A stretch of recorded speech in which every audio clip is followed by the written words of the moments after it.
I'm getting there. Hey, good morning, Giants. Welcome to Wake Up with Giants TV. I'm Ryan Morris here with your host, Nick Smith. I'm joining you live from my portable studio. Nick's joining us live from his beautiful studio. Portable as well. Yeah. Yeah. I've already had to tell the neighbors to be quiet that I'm on a TV show. I'm doing a show, Jeff. Yeah, I had to tell Jeff to be quiet. Roll down the window. What? I'm on a show. We're so excited today. We've got a great guest. We've already been talking. We got on a few minutes early, and we probably should have recorded it because it was fun. It was classic. I've already figured out that I have an addiction, and we're going to be talking about some of those things. Today's episode, I brought 2 drinks to the show, and whoops. But I started my day out. Yeah, it was. I brought some good stuff. I ate a string cheese and a Kind bar, so we're off to a good start. That's all I know. It's a great start. Yeah. Nick, will you introduce our guest for us? I will. Want to welcome Carrie Butler McEwan to the show. So Carrie, we're really excited to go over your story. So you're going to talk about addiction a bit. Based on your own journey. And so Carrie's a mother of 4, grandmother. You got 1 grandchild, I believe, granddaughter. Yes. She's the Assistant CFO at Keller Williams. And she went from surviving to thriving in her life. She got addicted to pain medications and talks about her journey coming through that, getting through rehab and also coming out of that and creating a life that she has today. And so we're excited to hear your story. Welcome to the show. Thank you for having me. It's an honor. Did I miss anything in your introduction? Probably everything. There's a whole life. There are a few things that happened in between those lines, but we'll get to that later. This is Carrie Butler McEwan in 2 minutes. We're done. She lives a life. Yeah. The bottom line is I lived. I survived. Yeah. So that's it. Well, let's go through your journey a little bit. Sometimes we start at the very beginning. And we go back to childhood, and sometimes we start with where you had the awakening, where you just started realizing, like, I want things to be different. Where do you want to start? Let's just talk a little bit about my childhood so that we can create a picture so you can understand and maybe relate to how I felt. Perfect. In my growing years, and then we'll go from there. That's perfect. Tell us about it. What was it like growing up? I had an amazing childhood. I had loving parents, which so few have in this world. And at that point in my life, I developed my individuality. I'm an identical twin, and I always wanted to just pave my own road but yet be with her. She's been one of my ultimate supporters, of course. Wait, which one of you is on the show? Yeah, no, it's like, I could be my twin. You will never know. You will never know. We had a lot of fun in high school switching on dates, that's for sure. But through this journey of childhood, I developed my creativity. I developed a lot of the strengths that I have now, but I also started to have some anxiety. And that anxiety was represented in stomach aches or anxiety at school, like with silly things like spelling tests. And the way that I would calm myself is to do something repetitive. So that's where I started. It wasn't an extreme side of OCD, but it was something of that nature. And I started down this path of self-soothing. And then I went into my high school years. It was wonderful. I never had any addictions to alcohol, was never given drugs at school. So I was clean up until the point I had my 4th child, and I was just about 27 years old. And it was my first surgery after I'd had him. And that was when I was first introduced to pain medication. And so you had your neck fused, is that right? Was that the first surgery? Or? My neck fusion was actually my final surgery. Okay. And that was in the fall of 2018. And the story goes, I remember because I had developed in this 8 years of having surgery after surgery, I had developed this unhealthy pattern of holding on to my pain medications more and more with each surgery. So I had developed a tolerance, and with this neck fusion, which is quite a painful surgery, I unintentionally took too many pills. And it was the week of Thanksgiving, and I remember I had quite literally lost my mind. I could barely speak in sentences, and there were about 2 days that passed when my family finally decided it's time to go to the hospital. And had they not made that decision, which I'm so grateful they did, I would have lost my life. My liver was very inflamed and angry, and really to toxic levels. Can I ask you on that experience when your family said it's time to go to the hospital? How did you feel at that point? Were you excited about that? I mean, no, I was terrified. Good question. Yeah. I was terrified. And I remember thinking, because I was out of my mind and out of sorts, well, what are they doing when I get there? Are they putting me in the psych ward? Wasn't even making the connection to my organs. It was all in my mind. So I remember the ride there. We were in the first car, and my children were in cars following. And we got into the hospital, and I recognized the ER doctor as one of my friends from the past, which that was the first angel that came into my life. I felt immediate comfort. And I remember going into the ER and sitting in a room for several hours with my husband at the time and 2 of our children. And I remember opening up like a book, the floodgates opened, and suddenly and finally, I felt like I could tell them everything that I was experiencing, why I was experiencing it, all of my mistakes. It was almost liberating to get to a point, although they knew much earlier, but to get to a point where I understood that they knew I had a strong addiction. So I could confess that now. Right. What did that do for you? It freed my soul. It started breaking away those chains that had bound me for so many years, because I'd wanted out of this for so long, but I didn't have the willpower. I didn't have the skill set to do it on my own. So you would have been swallowed up by it completely. I mean, you were. Right. You got to that point on Thanksgiving where you're just, in a sense, delusional, right? Correct. And then your family's saying, hey, we got to do something. You got to do something. Life's got to change. This isn't working. Excuse me. I think it's important to note that in the end, I was taking these medications to numb emotional pain that I was having. So I think that's pretty common in people. The root of the problem isn't the drug. Right. The root is much deeper. And I was having some depression and emotional trials, and my marriage was suffering. So by taking these pills, I was numbing that pain. Yeah. Now, have you heard of the rat park experiment? No, I don't believe that I have. I'll just share briefly what that is. They took rats and they got them addicted to heroin. And so they isolated them and they addicted to heroin, and they were dying off. And so that all they wanted was the heroin. They would go drink it. That's all they had. They were alone. They were isolated.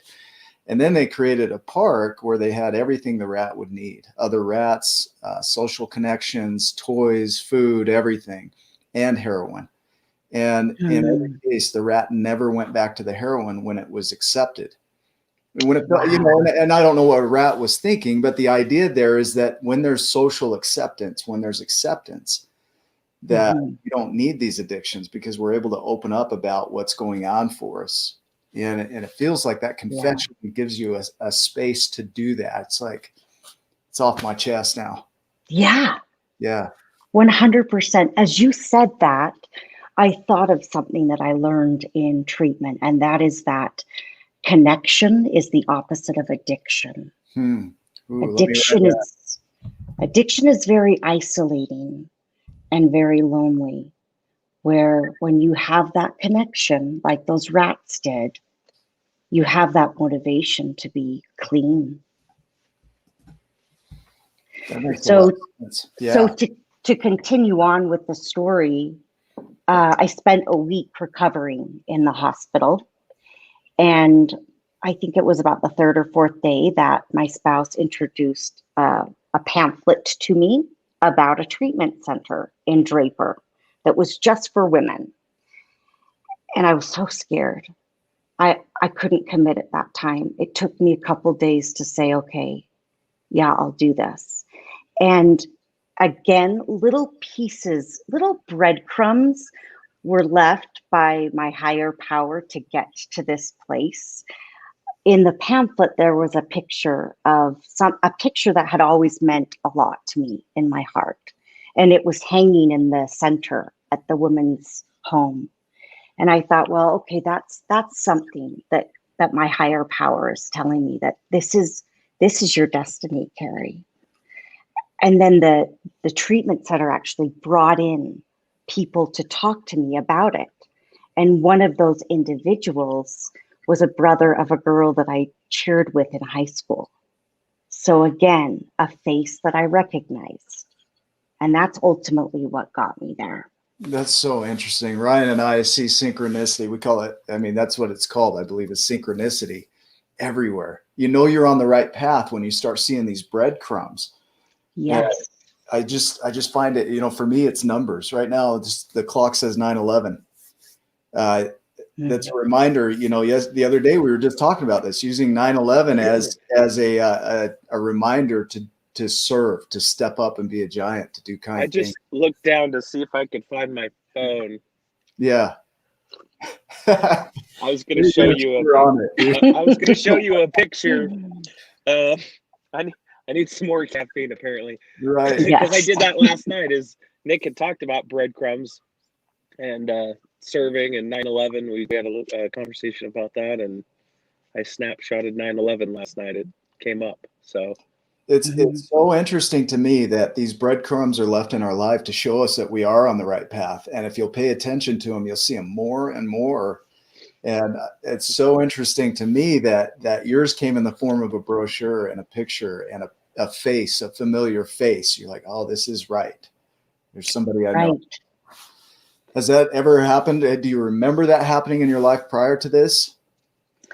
I do. I was just talking with a friend the other day. I remember oftentimes driving down I-15 and seeing a sign on the road, a billboard that said Daybreak on it. And it was always very fascinating to me, that this Daybreak place. It just looked like this retreat, this coastal eastern town city in South Jordan. And that's where I ultimately ended up. I know at the time that wasn't even possible. I lived in Highland, and that wasn't even in the cards. But I think that was God's way of saying, putting things in my current life to guide me and make me feel more comfortable when I got to that point, that I could recognize that it was the right thing. I like that. Once you start paying attention to it, you can't miss it. You have to. Yeah. You have to. You see things differently in your life when you wake up every day looking for things like that. You do. I think it's getting back a little bit to, like the rock bottom, that point where, like everything, all this stuff was happening, all the bad things were happening, and your body was, you just liver inflamed. I can relate to kidneys and liver problems because I drink too much caffeine. I was trying to kill off Nick's liver, I think, for a little bit. It was. I would take him energy drinks once or twice a day. I was an enabler.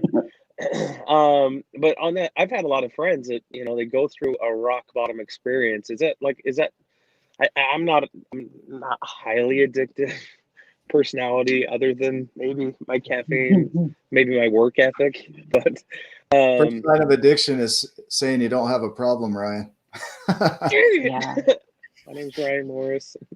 This is an intervention, right? And that's how it is, believe me. That's how it is. I knew I was Just walking like that. myself into this. Yeah. What I was wondering is that a common theme? You know, you hear about people talk about rock bottom, but does that really, like, is that something that has to take place usually to recover? Is that part Yes. of recovery? I believe actually that happened several times in my journey. That I remember taking too many pills before this and thinking, what if I died tonight? So I started writing down my feelings, and I thought, well, I'll leave this in my nightstand just in case. I haven't even talked about that. It's interesting that came up. But I have this really great quote that goes along with what you just said. And I really want to share it if that's okay. Yeah, absolutely. And it pertains to adversity. It says, the search for the seed of good, or search for the seed of good in every adversity.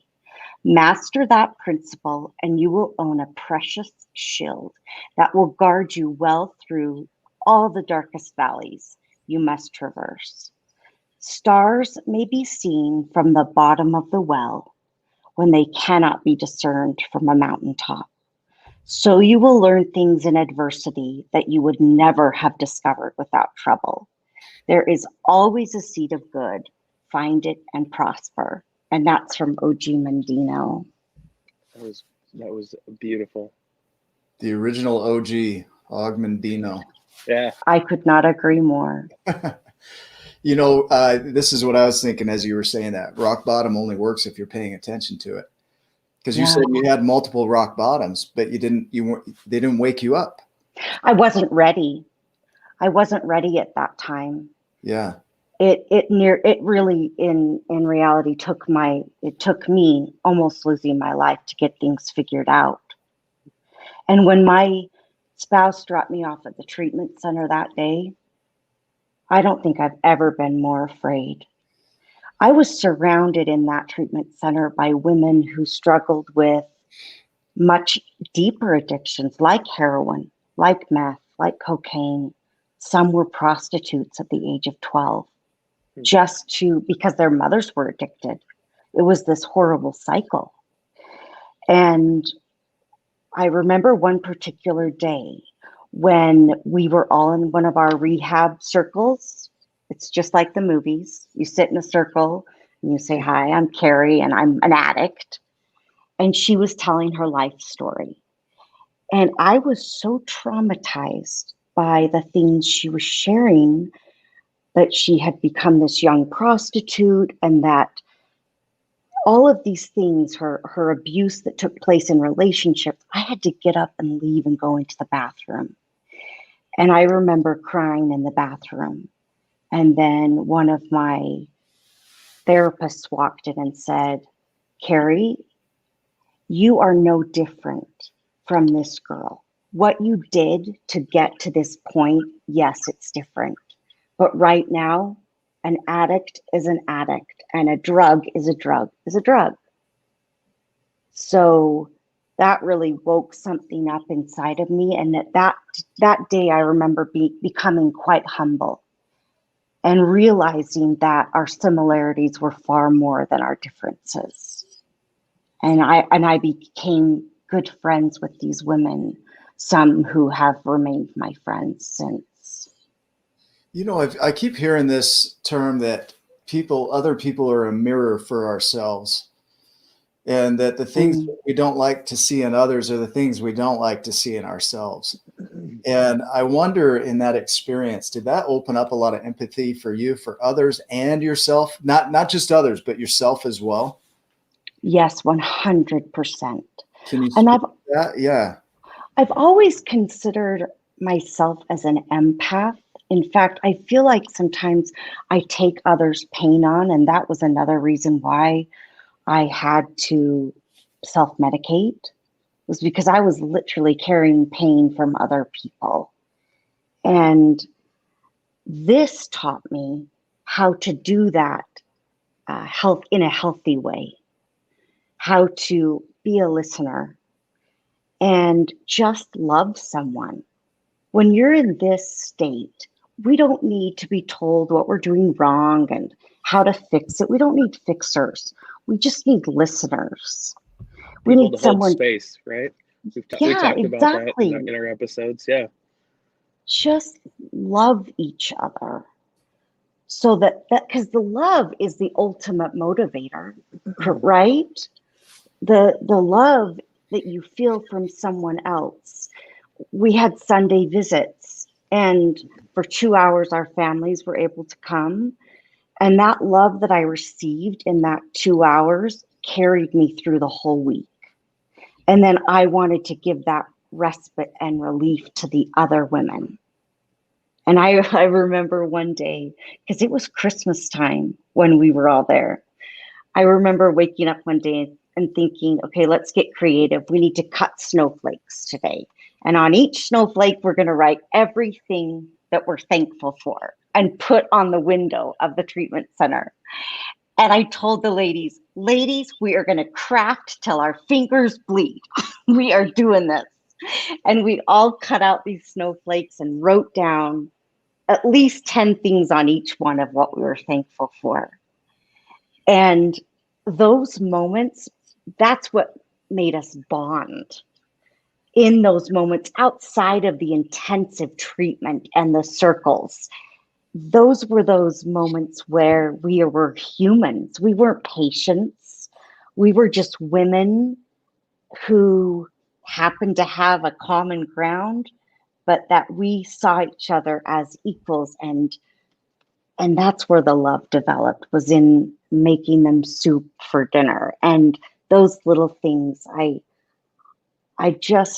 loved those women, and they are very much my equals. That's what the world needs right now, right? To just see people as your equal and make them soup. Get to know them, you don't have to agree with them politically, religiously, anything really. Just we're people, we're humans, Right. We might learn something and share a bond. I love it. On this end, I can see all the viewers and stuff, and I want to remind you guys that you can write comments too along the lines. If you have questions or comments that you want to ask or things you want to share as you hear this, please do. But going back to what you're saying, Ryan, it's really about acceptance. I was talking to a guy yesterday at work. One of the younger guys at my work passed away yesterday, and we don't know what happened. And I was talking to another person that was really good friends with him, and he said, this is a young kid that would go from house to house looking for acceptance. All he wanted was to be accepted. And we don't know the situation here, if he took his own life or something else happened. I hope he didn't. But there are a lot of people that do, because they don't feel like they fit in. They don't feel accepted. And a lot of people in drug addiction and other addictions, they end their lives too early because they feel like they run into fixers, right?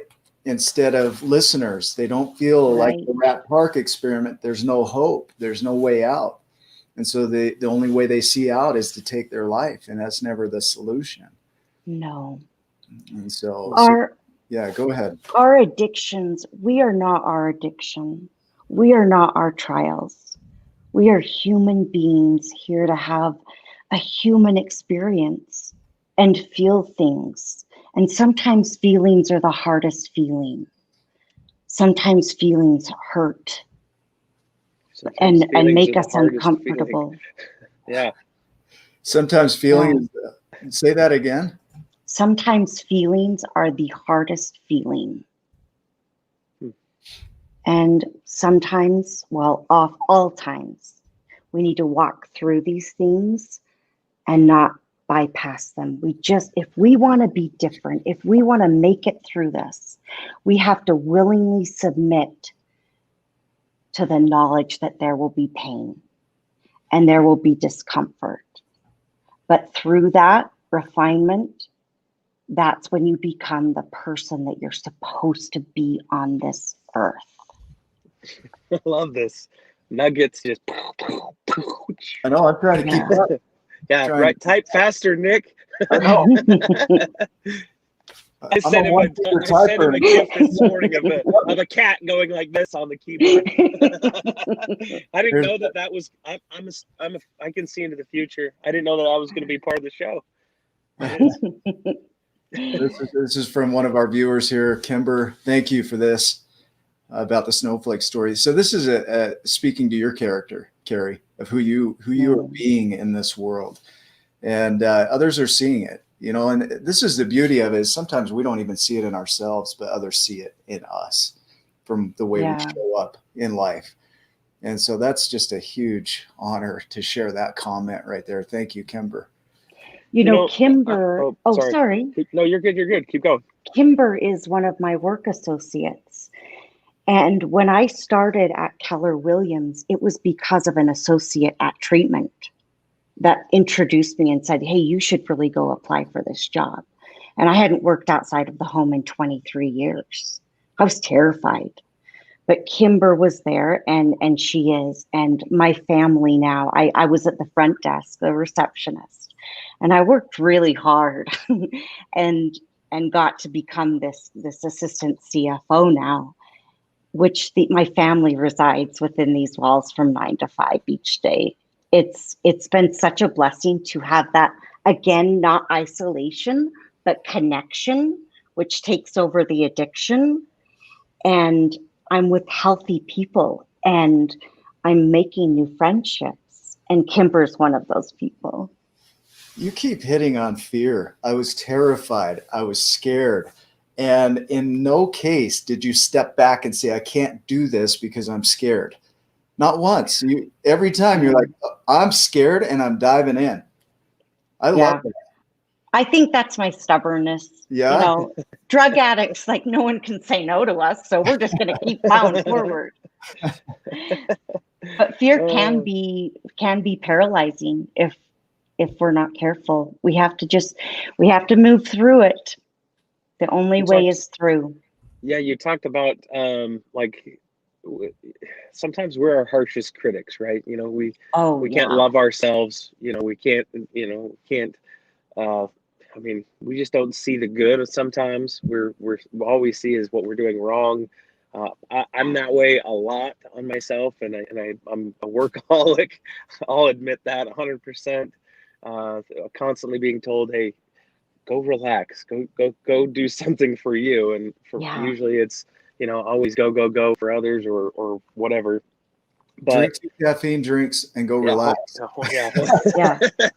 And string cheese. Yes, string cheese. Like I was kind to myself. I ate a kind bar, but no, it's I think that is something that you have to work on as well. If that's you, if that's your personality or the way that you are, to slow down and to learn to love yourself, learn to see the good in yourself. Maybe say it out loud. We've talked about Amy Bingham said that she did an experiment, and you can do this if you want to. Whatever, it's all good. If you do your comfort level, you do you. But she stood in front of a mirror, absolutely stark naked, and just started pointing out like all the good instead of seeing the flaws, because that's a lot of times what we do is we see the flaws. She forced herself to say, I love this about me, and this is me. I get, even if it's, look, I've got arms, I've got legs, I've got eyes, I've got teeth, and whatever it is, just start somewhere to start to love yourself. And that's kind of sounds like what happened in a lot in treatment too, is starting to see, for you and the good that was in you and your giant potential. And you're rising up to the occasion. Thank you. I appreciate that. I do remember every night we were required to do the same thing, to stand in front of the mirror and say, I love you, I love you, I love you, for 2 solid minutes. And I remember when I got out, I took not a Sharpie, but an Expo marker.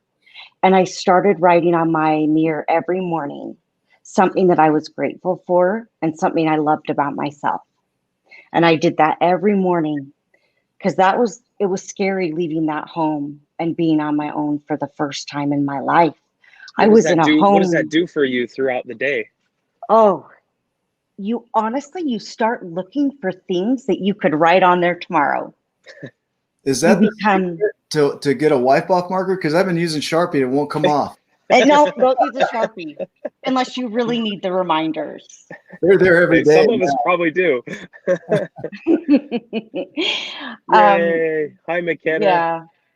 Oh, what a sweetheart. So I want to talk about this experience after I left the home, if that's okay. Yeah. I graduated and I was there for about 51 days. And I graduated from that phase and went on to the second phase of treatment, which they call outpatient, where you go every day from 9 to 3. And so you have a little bit of time in the evenings to be a human. And I was on my own. And for the first time in my life, I wasn't under the roof with my children. And I was only 4 miles from the home that I raised them in.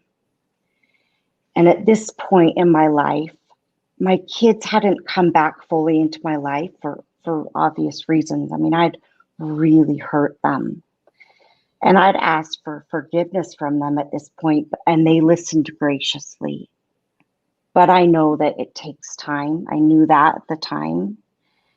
So I went through a period of complete isolation, and I cried every night just from being alone. And then I started to get a little bit stronger and a little bit stronger. And through this isolation, I learned how not to be codependent on anyone.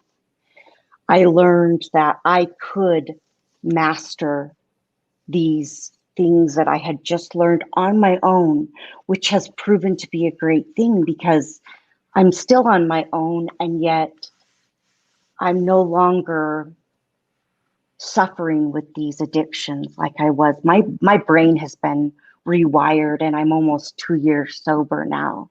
That's awesome. Congratulations. Thank you.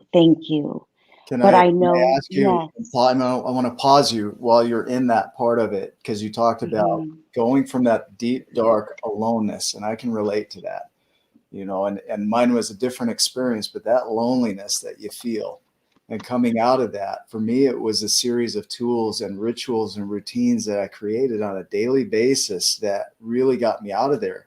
And I'm wondering for you, can you share some of those tools? What were some of your rituals? Your routine daily. Can you do I love that. I'm so glad that you brought that up. That's inspired because I did want to talk about this. Yeah, cool. The first thing that we do, and we learned this in the infancy of our recovery, is that we need to wake up and make our bed. Yeah. It's a simple task, and maybe a lot of us do it already, but the act of making your bed and creating a habit that you have already completed something by 6:30, it makes you feel like you're organized for the rest of the day. So I love that. I also feel like you need to see gratitude. You need to be grateful. You need to see your blessings because our blessings offset any trial that we have. And those blessings are what keep pushing us and pulling us forward. And the third thing, which I believe is the most important that we can talk about for a minute, is our higher power. Who is our higher power in our life? It cannot be another human being. If you make your higher power a human being like a husband or a mother, a father, you're going to get let down because they don't have all the tools that you need from your higher power. So define what that is. Is it a spirit? Is it an energy? Is it God? And my personal higher power is God. And I knew he carried me when no one else could. I was never really fully alone. I felt my deceased grandparents. I felt my deceased niece, Sarah, with me. and certainly my grandchild now. And I remember moments where physical pain and agony inside of me was being removed. The burden was being made light. I was given courage in the moment, the very moment that I needed it. A lot like David and Goliath, right? I mean, David was probably unprepared and Goliath was fully prepared. And yet he, with fear, moved forward and knew that his higher power was going to help him through that, which he did. And through our higher power, we accomplish things that we could never accomplish on our own. What might that look like for somebody that doesn't have a belief in a spirit or God or source? You know, somebody that might be an atheist or pagan and they want to connect with a higher power. How did they teach you to do that?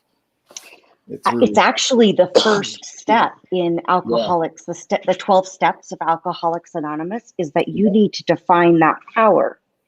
And you know what? Sometimes if you're an atheist, it takes time, but there's something out there that drives you.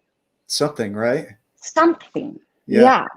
If it's a non-spiritual matter, that's fine, but something drives you. As we've been talking, my skin color gets lighter and lighter, like I'm glowing from a heavenly source. I don't know if that's the sun coming up from the east or the police shining a light in your car. Like, what are you doing, sir? I'll be You really are white. Super white. And then I wore dark clothing, so it's like huge contrast. Sorry to cover you up there, Carrie. We can't see you. This is a bigger quote or comment, but I want to get back to this higher power and purpose and drive too. You know, just reading this out loud, Amelia says, before my mom had accepted her addiction, it was a matter of what if I really am a victim of drug abuse, fear. But once she changed the what if to even if, she soon became a survivor rather than a victim. Wow, this is nice. This is powerful. Both faith and fear demand you to believe in something you cannot see. You choose. She chose faith. I like that. That's powerful. I love you, Amelia. Thank you. It's true, though. You have to choose that faith over fear. You have to know that you're not a victim. You're a survivor. Victims don't heal. Survivors heal. Survivors win. I love that. So you created a purpose and some form of drive, looking for that drive. And my thought on purpose is it's not something that you find. You might align with something, but it's something that you create. You decide what it is, and then you throw your energy into that. I mean, did you decide you were going to be an assistant CFO at Keller Williams, or did it kind of come from your drive to, what I get from you, serve others, you know? Exactly. When you think about it, I was the front desk and I welcomed people into that building every day. I never would have thought that I would have become what I am. No way. I don't think like that. I think in steps. I think step by step by step, line upon line, precept upon precept, and then I get to where I'm supposed to be. You know what's funny is this is synchronicity. I had somebody share that line upon line from Saturday's Warriors, and I'm not particularly LDS anymore. But that line Don't upon forget line, your promise, Jimmy.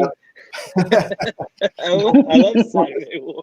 Think about that precept upon precept, that step by step, small steps lead to giant outcomes.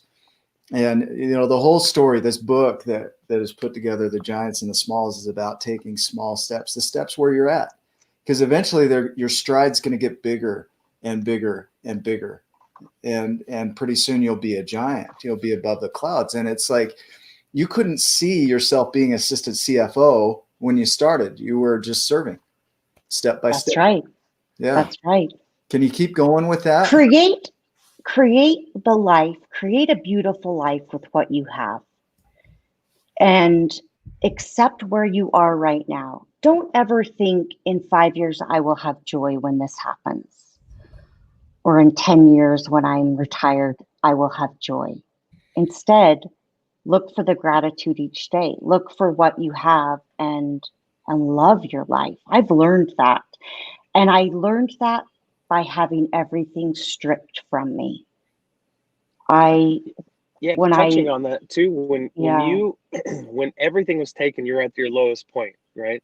Then you start getting some help and some vision and growing, and you're in the spot where, okay, you're not really, in the book we call it not really small anymore, but you're not really giant. You're kind of in the middle, and you've got to make a choice and a decision which way to shift and which way to go. Is that, I mean, and that mind shift, was there a moment where you were like, I'm not going back, I can't go back? And then what did you do? How did you move forward? And did you lean on others? Was there, what were some of those tools to kind of move you forward? Well, I'm glad you asked that, because last night I was thinking about this whole experience, and that thought came to mind of what was it that motivated me to move forward when I had nothing. Mm-hmm. My children weren't there for obvious reasons. I had just been removed or excommunicated from a church that I knew all my life. And I had to form a new care. I had the opportunity. I guess I looked at it as an opportunity to create the new me, to create the Carrie that I was destined to be. And that was the shift. That was the mind shift. And that also changing from, like what Amelia said, I can't do this. It's too hard.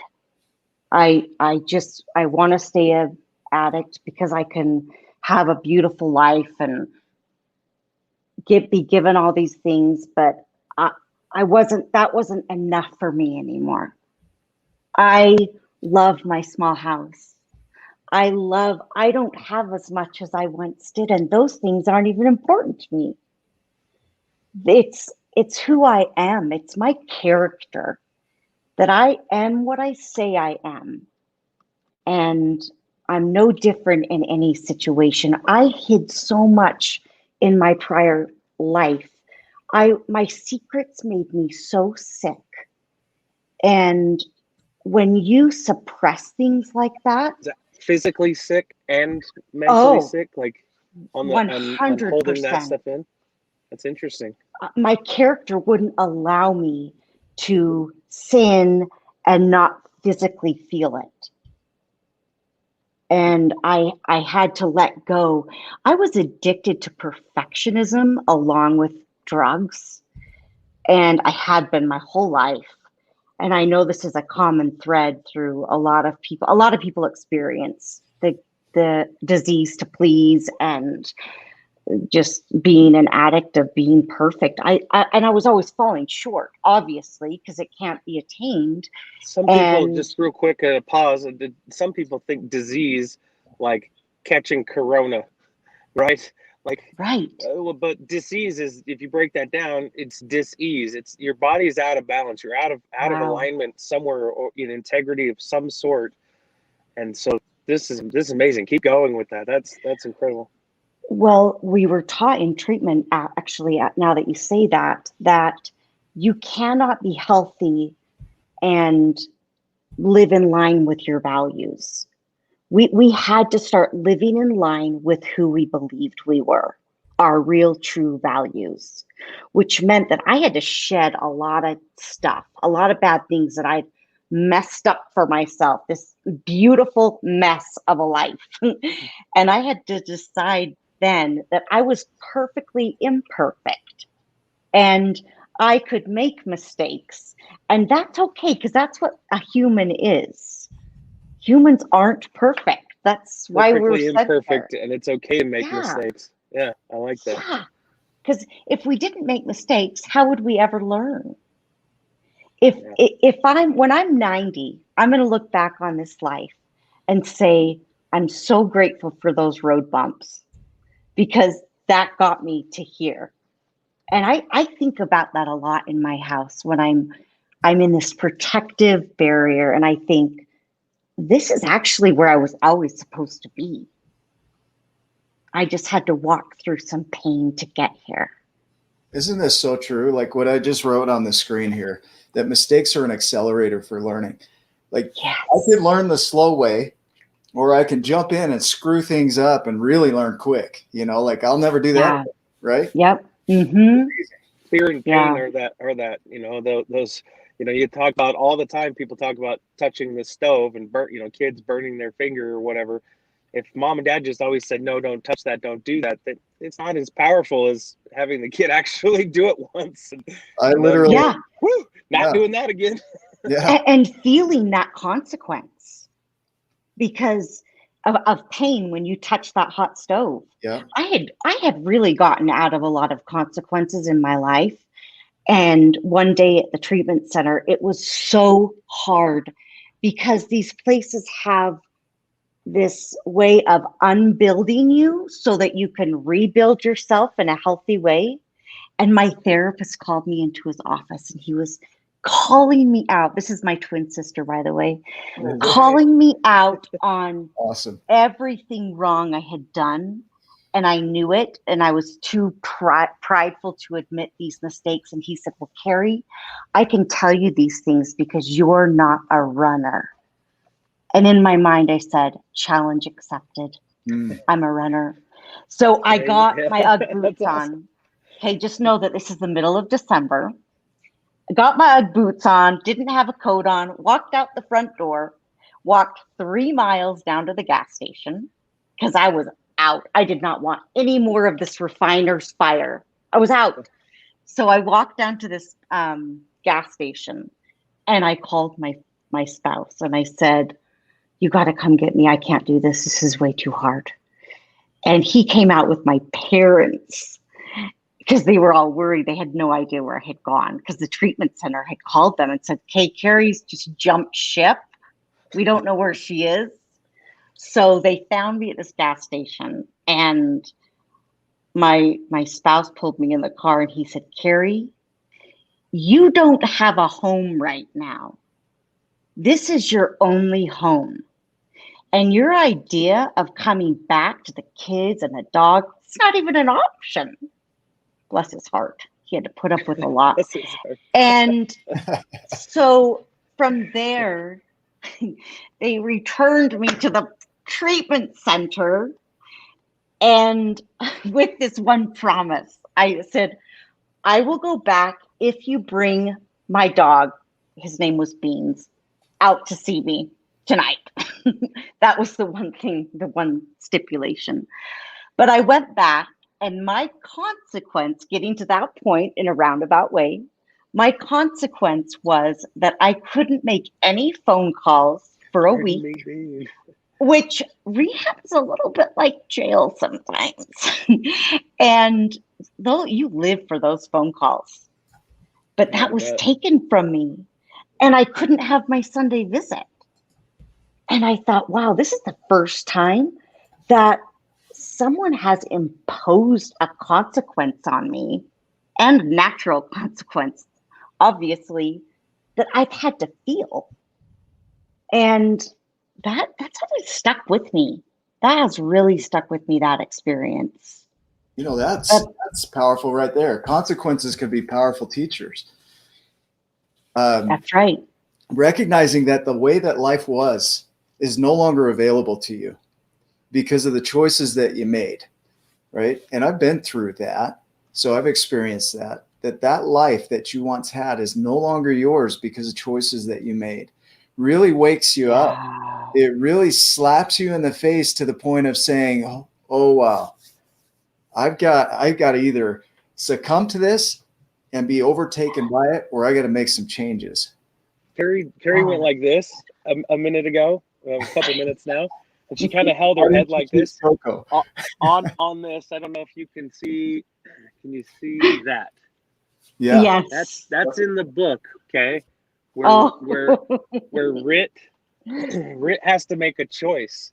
He's started to go down a giant's path, and he's kind of given some tools, and he's not quite small and he's not quite big, and he wakes up the next morning and he doesn't fit the mold anymore of where he was, and he sits up, hits his head, and he's kind of an in-between giant of sorts. And Yeah. I kind of get this. You said several things throughout this interview where it says, the life you knew will never be the same, said Remy. And this was just the first step in becoming what you say you want to become. It's up to you whether you want to keep growing. What would you like to do? So Rick closed his eyes, shrugged his shoulders and sighed, shaking his head back and forth. He looked up at Remy and said, well, I don't want to go back, and I definitely don't want to stay like this. I'm neither a giant nor a small. I want to keep going. Oh, wow. That's so powerful. Wow, I felt that so much in treatment. And can I just talk to those souls right now that might be struggling? Yes. Please. I feel like I'll forever be connected to these souls because we have a common thread. And when you read that, I thought of them because we're in this, when we were at that stage, when I was in treatment, we're in this in-between phase where we're adults, but we're babies because we're relearning everything. And that's scary. So to these souls, I would want to say, don't let your fear stop you. Ask for help. We have so many resources in our community to help us with these addictions. You just have to be brave enough to ask. And many of us, it was a life or death choice. I chose life. And I will forever be grateful because of that.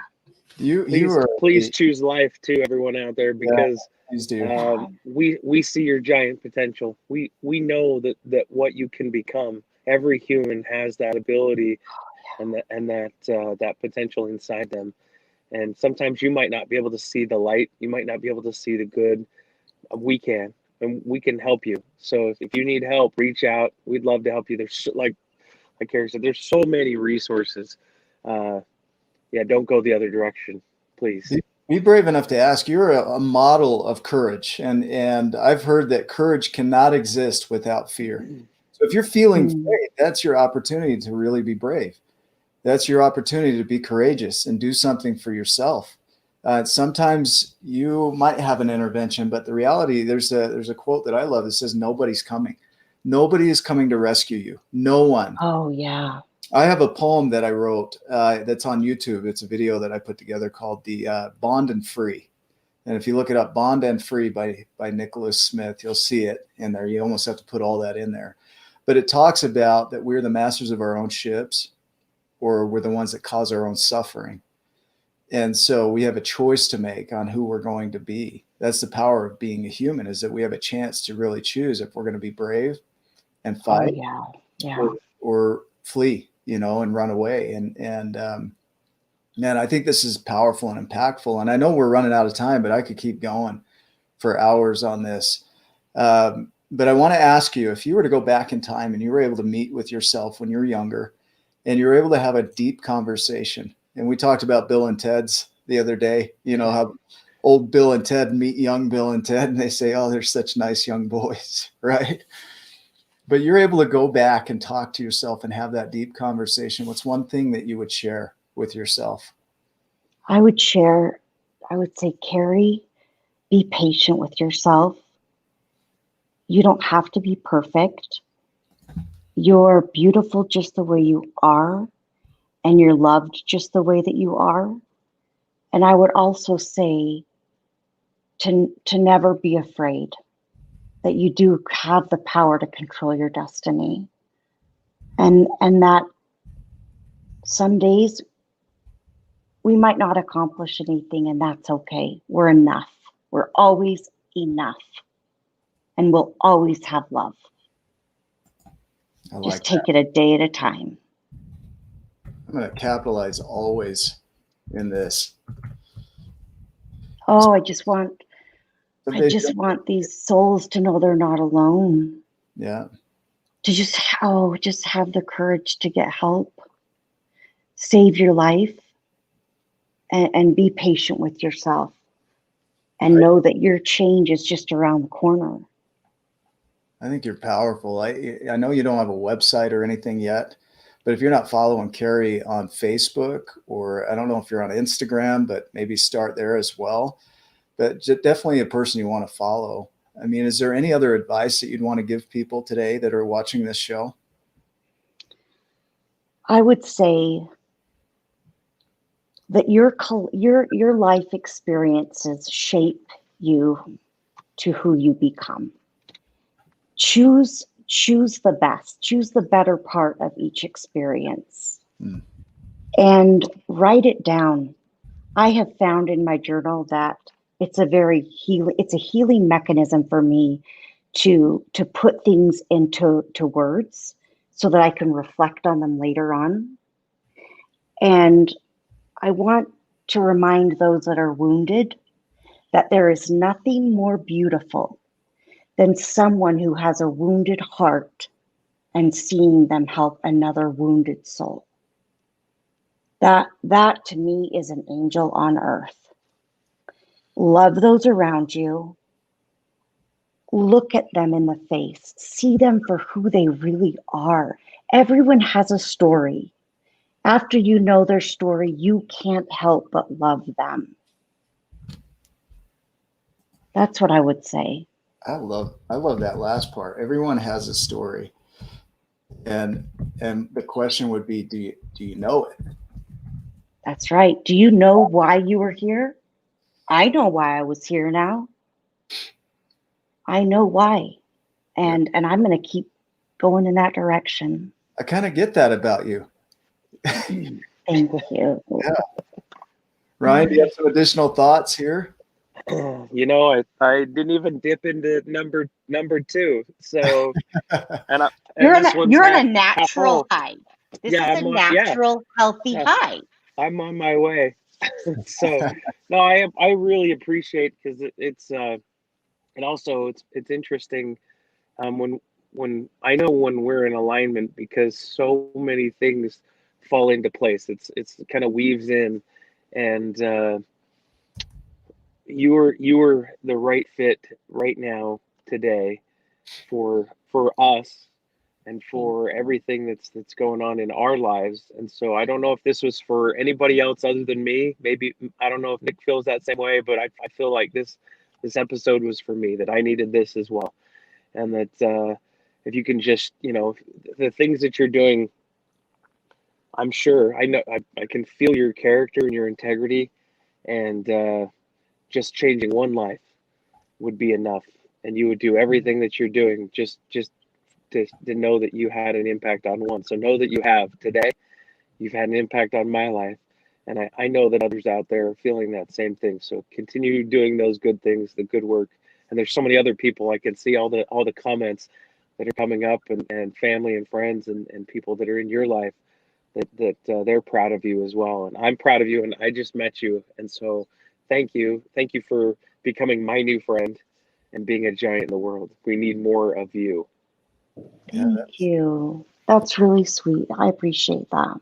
That's the whole purpose of this show, is to highlight journeys, your journey, others' journeys. If you haven't watched the other episodes, it's worth it to go hear what people have accomplished. Because the reality is, it's not as inaccessible as people think. That you don't have to be perfect. That whole idea of being perfect. I want to read something from one of my favorites, Steve Hardison. He was one of the inspirations for the story. But he shared this the other day. He said, the Zen way to the truth is through your everyday eyes. It is only the heartless questioning of life as it is that ties humans into knots. A person does not need an answer to find peace. She only needs to surrender to her existence to cease the needless, empty questioning. The secret of enlightenment is when you are hungry, eat. When you are tired, sleep. The secret is there are no secrets. I mean, we simply complicate life. It's probably the truth for sure. The story is just really, it's highlighting that your path, the book, The Giants and the Smalls, is the Giant's Journey. And it was written for adults. It's a kid's book so that kids can get on that path early. But it's like for you and me who are adults and we're like, hey, we're waking up and we're recognizing that we're on the path too. And so that's why I wrote this book. This book is for people to really wake up and recognize what it takes to become a giant. You earned this. It wasn't handed to you. I can tell from your story is something that you earned. And for everybody watching, it's going to be the same thing. And so really appreciate you. Is there anything else you want to share? Any programs you're working on or any way that people can connect with you? I just through Facebook. I'm so happy to share with anyone where I went for treatment and who helped me through this process. But something that is nagging on me, just to share one other thing before we go. I'm a huge believer in thought, and when something comes into our mind that we need to share it.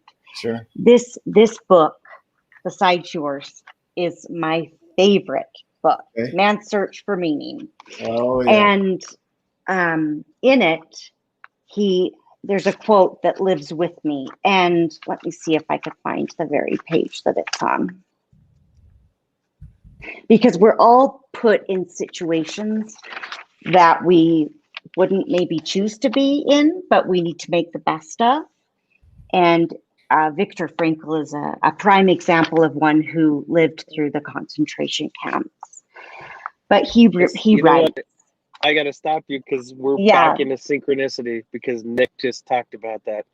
So anyway, keep going. I love this. That. This is amazing right now. It's crazy. Thank you. Well, it's my higher power working through me. Perfect. He says, we who lived in concentration camps can remember the men who walked through the huts comforting others, giving away their last piece of bread. They may have been few in number, but they offer sufficient proof that everything can be taken from a man but one thing, the last of his human freedoms. To choose one's attitude in any given circumstance, to choose one's own way. Choose your way. Choose to have a good attitude. Choose to meet people that will help you. And you will be choosing the destiny that was always written for you. I'm ready to drop the mic. Yeah. Powerful. I think that's where we end the show. That was great. Thank you. And so at this point, we're going to go ahead and end the show and invite everybody that's on the show to go check out giantsandsmalls.com. Make sure you're following Carrie. So follow her on Facebook because she'll inspire you. And visit us next week. We got more guests coming. Go back and watch the other shows. We've got a ton of guests that we've already interviewed. This is episode 26. We're just getting going on this. And so Carrie, thank you so much for being a part of this show. Keep staying a giant. This is the point where we're going to end the show, but we're just going to stay on and banter for a minute. If people want to stay on with us, they can. But if you've got a few minutes, we'll just hang out for a moment. Is that cool? I would love that. That's my favorite part. The after show, kind of turn off all. Absolutely. And cool. Thank you, everybody. Good job. You did great. That was good. You guys did great too. Ryan, you guys did great too. He's still I started at the end there, a flood of gratitude. Started getting teary-eyed because, might happen again, because of all the stuff that's aligning, and made me grateful you read that. But I know, like I'm going to bear my testimony, but I do know that my higher power loves me.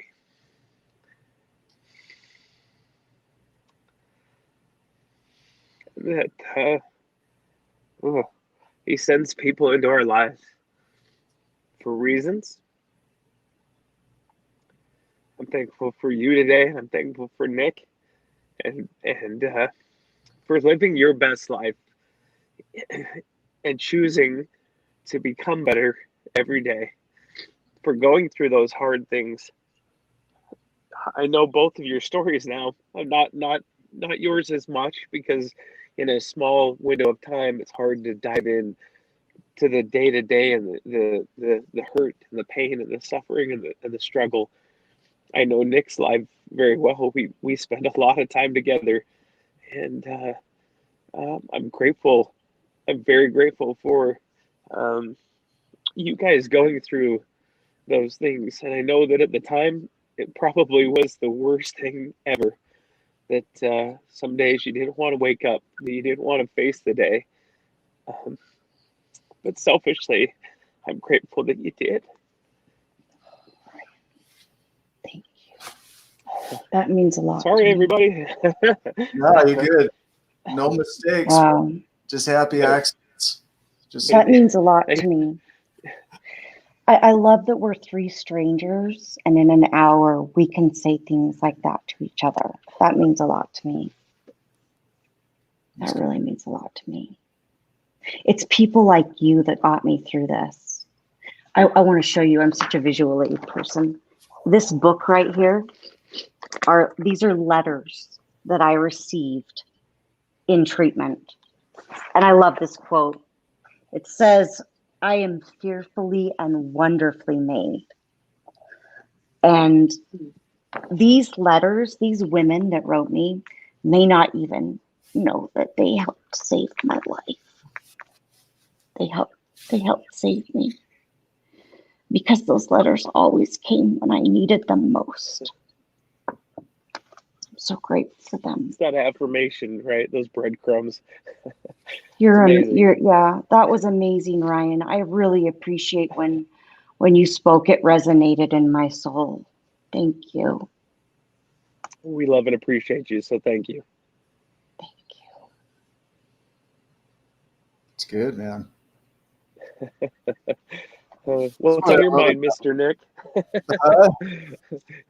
What's on your mind? I'm usually like the one that makes not inappropriate comments, but I joke and excitement, funny. Then I'm like, sit back. Like, this is the whole reason that I enjoy working with you, is that you're emotional when I'm not, and I'm emotional when you're not, and it just is. We balance each other out, and life is it's never meant to be fully happy. It's never meant to be fully sad. I love that you shared Viktor Frankl in there, because he's if I have a favorite author, it's him. And it's because he got a chance to test out his ideas in the concentration camp. He had developed those prior to going into the camps. And he was able to see them and test them while in the camps. And you talk about a man that survived some hardships and went through the worst that a human could possibly go through, and still came out and changed the world, and Carrie, like, you going through your experience, and you could have so easily become that experience, but you chose to transform through. It's like you went into the chrysalis, in a sense, and became the butterfly, because you were willing to suffer through that space. And so many people, when you're in that suffering, it doesn't just go away. I feel these feelings every day, those feelings of hardship and downness and anxiety. It's every day. But I make a choice each morning when I get up to make my bed, to do a routine and ritual, to set some intentions for the day. See, that's why I was crying, because all these things were like aligning up. Nick, thanks a lot. Yeah. Like, this book didn't come around because I was excited and happy every day, and I was a positive person every day. Some days I was swearing like a trucker. I still sometimes do that. Yeah, But you think about it, it's like, you don't have to be perfect. And the whole idea of perfection is from the Latin word to perform and to complete, perfecere. And I say this over and over, but it means to perform and to complete. And so if you're not finishing things, you're not doing it perfectly. That's it. It doesn't mean it's flawless. You're just not completing it. And so we love truckers too. Yeah. You just say we do love truckers, if you're watching. Well, and Nick, you're a perfect example of that. Look what you've created that started this tiny little concept that's now alive. And what if you wouldn't have taken those steps? Yeah, Nick. 11 years ago. 11 years ago, I wrote this car this book in my car. I wrote this car in your book.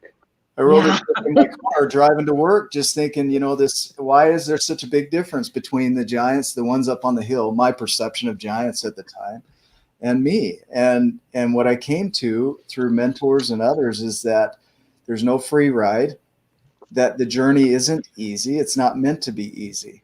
The giants are imperfect in the term that we use, perfection, but they just keep going and growing. They don't play small.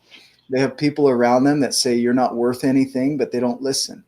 They go on that journey and they do it anyway. They push beyond that feeling of not being small and not being giant. They push beyond that. They feel fear, just like you and me, and they push through it. But the giant's journey, from what I've heard from other giants, is that it's all about persisting in the thing you want to create. If your last breadcrumb, in the words of Viktor Frankl, are all you have, and your goal for life is to give that away, and you persist long enough to complete that, you've done it perfectly. You've performed it and completed it. Like, our whole definition of perfection is flawed. It's flawed. I agree. And so I can still write a book and swear like a trucker. I can still write a book and be anxious, right? I can still create this little movement that we've got going and be sad. It's not about being flawless. I love that you said that in your story, is that you really, like, several times throughout, you're just like, I'm scared. I'm doing it anyway. Right? Yeah. Oh, yeah. And let me say how liberating it was once I decided to not have secrets. Yeah. Now I can just say, oh, wow, I really messed up on that. Look what issues I have. Yeah. And they're out in the open, and it's freeing. Yeah. I don't have to hide anything anymore. That's so good. Right. So weight lifted. Yeah. We hold. And I think it helps people see that, oh, that girl over there, she looks perfect. She's perfect. No, that's not. I'm a complete mess some days. Yeah, as pretty as this face is right here. Oh, gosh.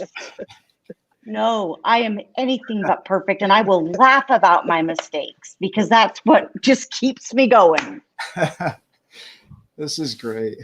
Well, I appreciate you being on the show. I know Ryan loves you. We call him Big G now, Big Giant. Ryan, Big Giant. And so we'll have to come up with nicknames for everybody. Yeah, that's right. Throughout the episode, we should come up with nicknames. So what would mine be? Oh, shoot. Come on. What would mine be? Oh, let's see. I don't know. Something with fearless. I was going to go with something with trucker. We'll have to give you a trucker call sign. I mean, they do have some freedom. They just roam everywhere. Nothing's stopping them. The trucking titan or something. I don't know. Mine growing up was my family called me the gentle giant. I was 30 pounds, I think, at 1 year. I was huge. Wow. And so they called me Big Nick the gentle giant. And so that kind of stuck through life. And maybe that's some of the premise for this. I don't know, Carrie, what would yours be? What would you say? Everyone calls me Care Bear. I don't know why. Everyone calls me Care Bear. Ooh, I was about to say, because a lot of times they're like, come on, Snuggly Bear, or something you like. Get in the truck, and Roger back there, Trucker Bear. Like, I don't know. That's a good one. They're the giant. Yeah. It's better than Crazy Carrie. Yeah. Because I had that a little bit too. You know what? I like the term crazy. Yeah. You can call me crazy because I'm making a change. So yeah. That's right. I'm fearless. You're crazy. Oh, cool. Well, thanks. I got to jump, and it's my son's birthday today. So happy birthday, Marco. Marco, happy birthday. I'll let him know. Okay, well, it's been such a pleasure. Yeah, you too. Thank you. Thank you. We'll see. Make it a great day. See ya.